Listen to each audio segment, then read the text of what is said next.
Un saludo a todas y a todos. Soy el licenciado en Filosofía Jairo Antonio Popó Vallecilla y hoy voy a comenzar la lectura de uno de mis libros preferidos que se llama La Sociedad del Cansancio del filósofo surcoreano, pero radicado en Alemania, Byung-Chul Han. ¿Por qué hago esta lectura? Porque dentro de este canal uno de los videos más vistos ha sido el de la reseña que hice ya hace un par de años sobre este libro. Y como he identificado que muchas personas están buscando este contenido, pues hoy con ustedes voy a compartir el inicio de la lectura de este libro, de este grandioso libro. Vamos a ir leyendo cada uno de sus capítulos y vamos a comenzar el día de hoy con el prólogo y el primer capítulo. Prólogo: el Prometeo cansado. El mito de Prometeo puede reinterpretarse considerándolo una escena del aparato psíquico del sujeto de rendimiento contemporáneo, que se violenta a sí mismo, que está en guerra consigo mismo. En realidad, el sujeto de rendimiento que se cree en libertad se halla tan encadenado como Prometeo. El águila que devora su hígado en constante crecimiento es su alter ego, con el cual está en guerra. Así visto, la relación de Prometeo y el águila es una relación consigo mismo, una relación de autoexplotación. El dolor del hígado, que en sí es indoloro, es el cansancio. De esta manera, Prometeo, como sujeto de autoexplotación, se vuelve presa de un cansancio infinito. Es la figura originaria de la sociedad del cansancio. Kafka emprende una reinterpretación interesante del mito en su críptico relato Prometeo. Los dioses se cansaron las águilas, la herida se cerró de cansancio. Kafka se imagina aquí un cansancio curativo, un cansancio que no abre heridas, sino que las cierra. La herida se cerró de cansancio. Asimismo, el presente ensayo desemboca en la reflexión de un cansancio curativo. Tal cansancio no resulta de un rearme desenfrenado, sino de un amable desarme del yo. Primer capítulo: la violencia neuronal. Toda época tiene sus enfermedades emblemáticas. Así, existe una época bacterial que, sin embargo, toca su fin con el descubrimiento de los antibióticos. A pesar del manifiesto miedo a la pandemia gripal, actualmente no vivimos en la época viral. La hemos dejado atrás gracias a la técnica inmunológica. El comienzo del siglo XXI, desde un punto de vista patológico, no sería ni bacterial ni viral, sino neuronal. Las enfermedades neuronales como la depresión, el trastorno por déficit de atención con hiperactividad, el trastorno límite de la personalidad o el síndrome de desgaste ocupacional definen el panorama patológico de comienzos de este siglo. Estas enfermedades no son infecciones, no son infartos ocasionados por la negatividad de lo otro inmunológico, sino por un exceso de positividad. De este modo se sustraen de cualquier técnica inmunológica destinada a repeler la negatividad de lo extraño.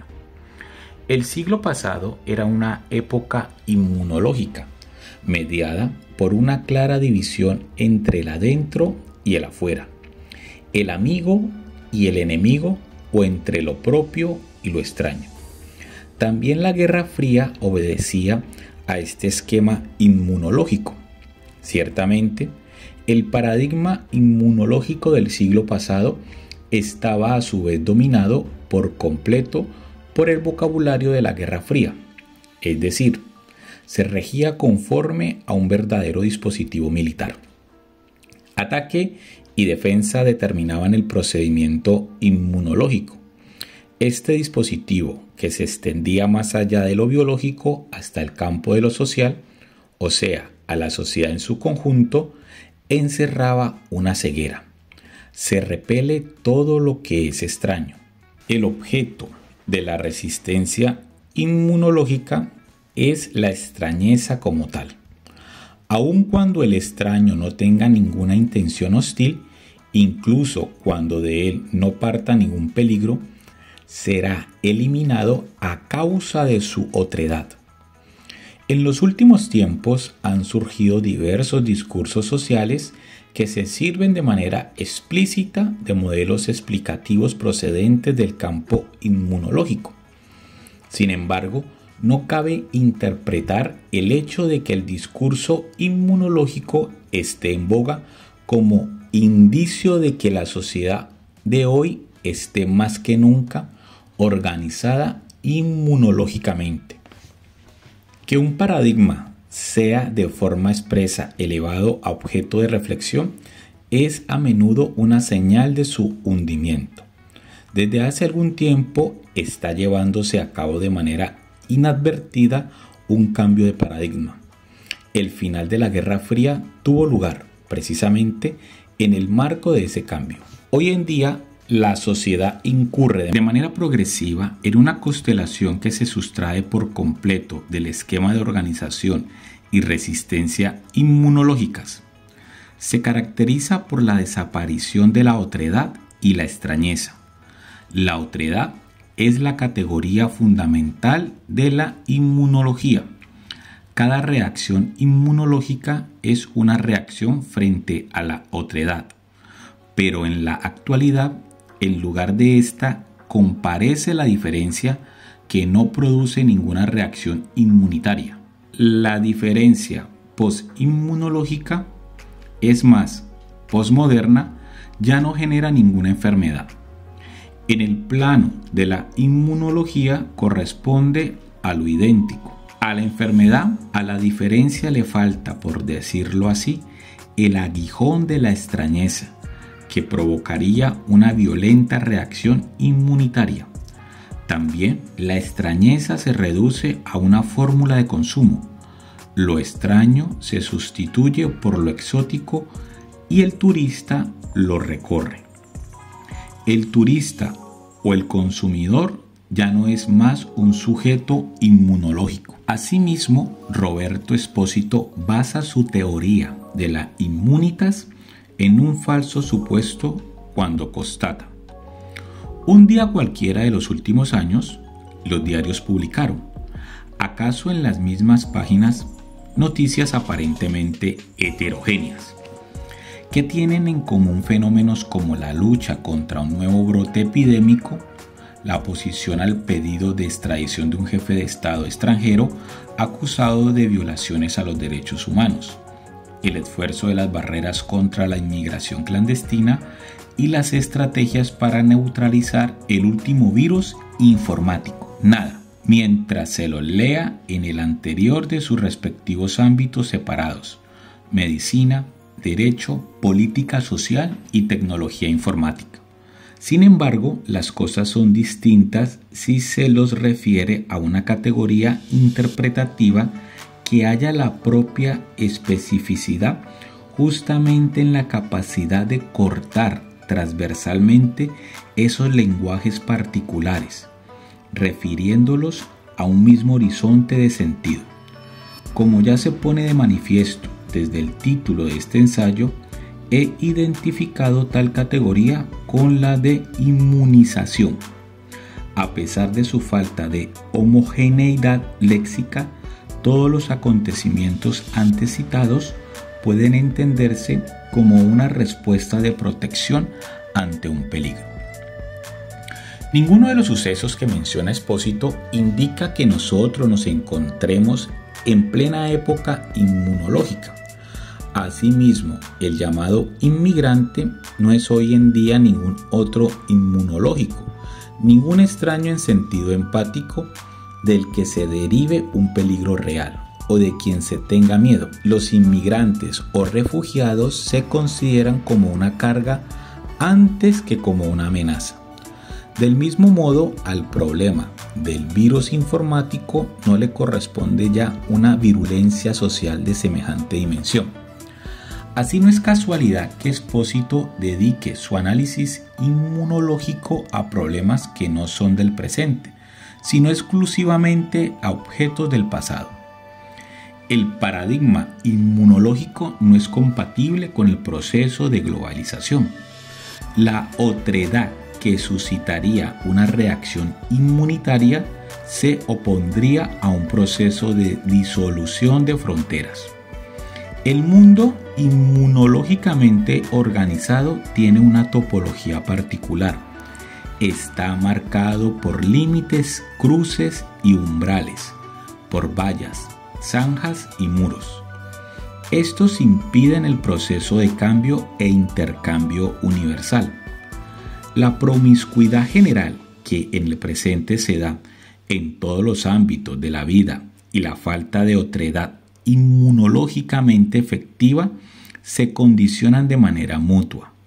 Del mismo modo, la hibridación que domina no solo el actual discurso teórico-cultural, sino también el estado de ánimo de la actualidad en cuanto tal, es diametralmente opuesta a la inmunización.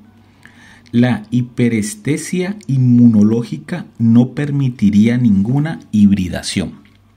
La dialéctica de la negatividad constituye el rasgo fundamental de la inmunidad.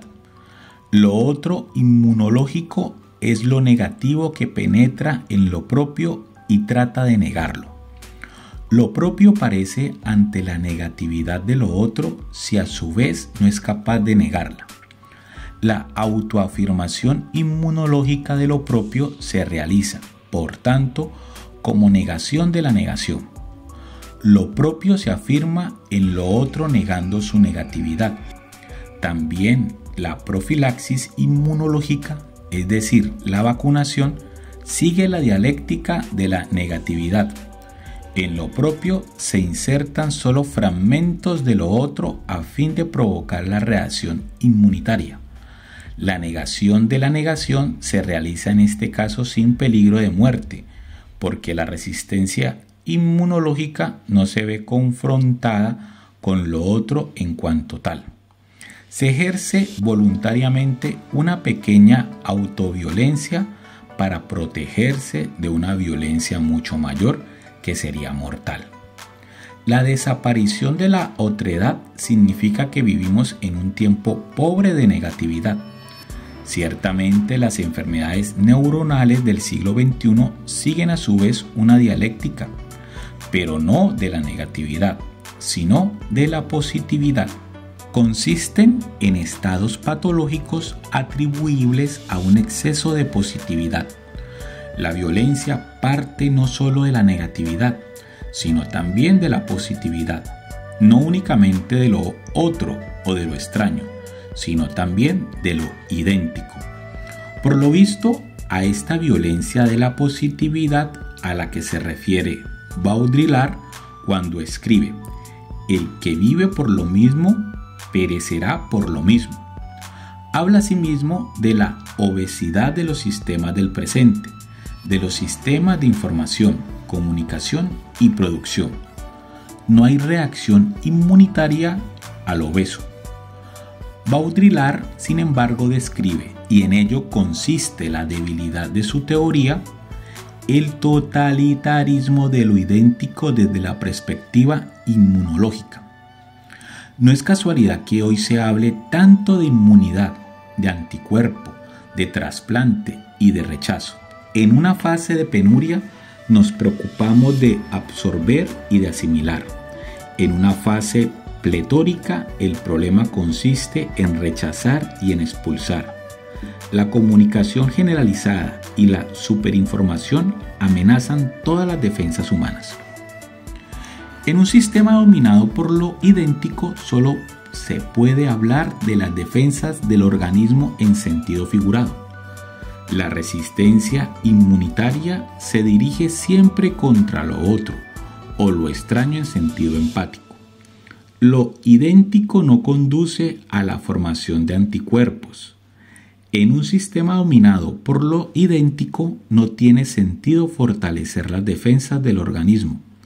debemos diferenciar entre el rechazo inmunológico y el no inmunológico. Este último va dirigido a la sobreabundancia de lo idéntico, al exceso de positividad. No implica ninguna negatividad y tampoco conforma ninguna exclusión que requiera un espacio interior inmunológico. El rechazo inmunológico, por el contrario, es independiente del quantum, porque consiste en una reacción frente a la negatividad del otro. El sujeto inmunológico, con su interioridad, repele lo otro, lo expulsa, aun cuando se dé solo en proporciones insignificantes. La violencia de la positividad que resulta de la superproducción, el superrendimiento o la supercomunicación ya no es viral. La inmunología no ofrece acceso alguno a ella. La repulsión frente al exceso de positividad no consiste en ninguna resistencia inmunológica, sino en una abreación digestivo-neural y en un rechazo. El agotamiento, la fatiga y la asfixia. El agotamiento, la fatiga y la asfixia ante la sobreabundancia tampoco son reacciones inmunológicas. Todos ellos consisten en manifestaciones de una violencia neuronal, que no es viral, puesto que no se deriva de ninguna negatividad inmunológica. Por eso, la teoría baudrillardesca sobre la violencia carece de claridad argumentativa, puesto que intenta describir la violencia de la positividad, o mejor dicho, de lo idéntico, que no implica ninguna otredad, desde claves inmunológicas. Así escribe. Se opone una forma propiamente contemporánea de violencia, más sutil que la de la agresión. Es la violencia de la disuasión, de la pacificación, de la neutralización, del control, la violencia suave del exterminio. Violencia terapéutica, genética, comunicacional, violencia del consenso. Esta violencia es vírica, en el sentido de que no opera frontalmente, sino por contigüidad, por contagio, por reacción en cadena, y desde el primer momento atenta contra todo nuestro sistema inmunológico, en el sentido también de que, a diferencia de la violencia negativa, la violencia clásica de lo negativo, esta virulencia, opera por exceso de positividad, esto es, por analogía con las células cancerígenas, por proliferación indefinida, por excrescencias y metástasis. Existe una profunda complicidad en la virtualidad y lo vírico.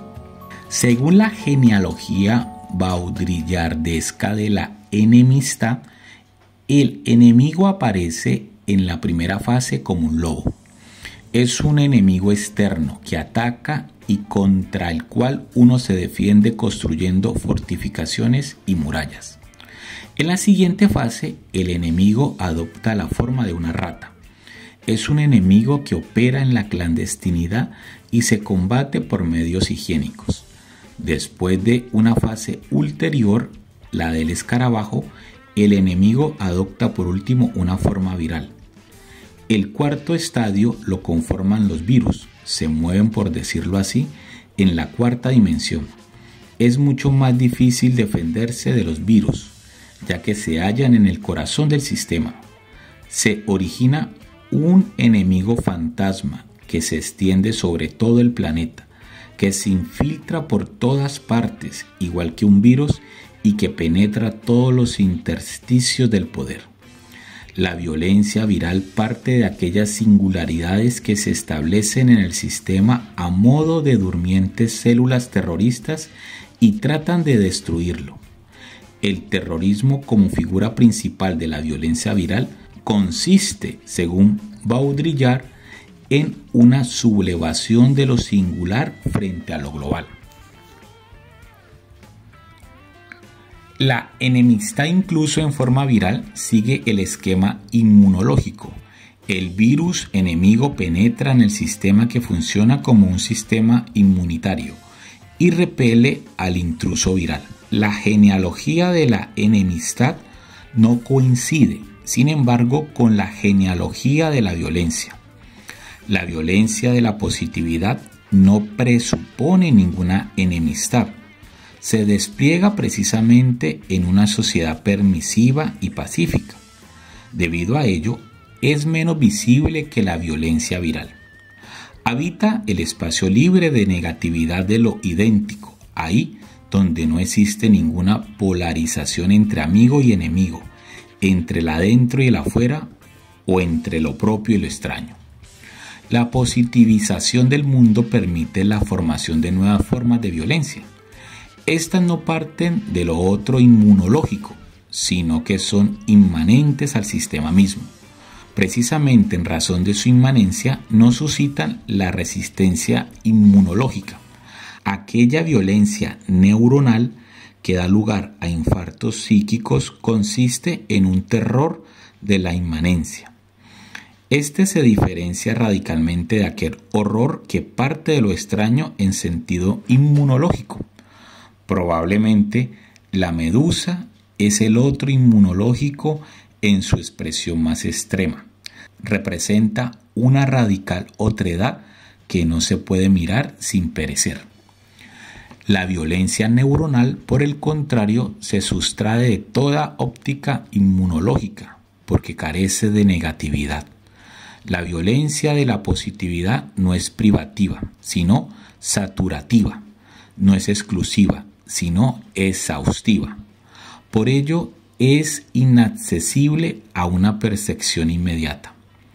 La violencia viral, que sigue rigiéndose por el esquema inmunológico del adentro y el afuera, o de lo propio y lo extraño, y que además presupone una singularidad o una otredad contrarias al sistema, nos sirve para la descripción de las enfermedades neuronales como la depresión, el TDAH o el SDO.